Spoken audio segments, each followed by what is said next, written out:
mes, lietuviai, turim išskirtinės teisės, galim gyventi 12 mėnesių per metus, prieš porą metų padarė taip, anksčiau buvo iki 6 mėnesių ir dabar yra 2 būdai, kaip prezidentą gauti. Tai vienas būdas tiesiog būti čia daugiau negu pusę metų, 184 dienas per metus ir kiekvienais metais, jeigu praleidžiat tiek laiko čia, reiškia tampat rezidentų, mokesčių rezidentų.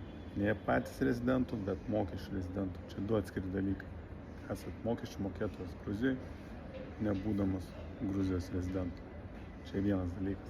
Kiekvienais metais tiesiog gauna tą dokumentą ir viskas. Kitas būdas, jeigu norit gauti nuolatinį rezidentą, jums reikia tik nekilnojamo turto čia įsigyti. Vien dėl adreso, tokią trobą už 15-20 tūkstančių dolerių galima nusipirkti kažkokiam kaime, turėsit adresą ir galit tapti nuolatiniu rezidentu, tada kiekvienais metais nebereikės išsiminėti jokių popieriukų ir jokių ten registracijų. Kitas dalykas, niuansai dabar kokie yra.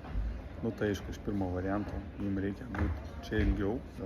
Antras niuansas pirmo varianto yra, kad Lietuvoje, jeigu norėtumėt realizuoti šitos pinigus, jums Lietuvoje reikėtų pateikinėti dokumentus. Bet jeigu jau taptumėt nuolatiniu rezidentu, reiškia įsiregistruojat Lietuvoje visiškai ir prisiregistruojat ten, Gruzijoje, savo trobeliai, savo adrese, tai viskas jūs tampat nuolatiniu ir tada nebėra svarbu, kiek jūs laiko čia būnat, kiek jūs čia laiko nebūnat, svarbu, kad turit čia adresą, esate čia registruotas ir turit nekilnojamo turto čia.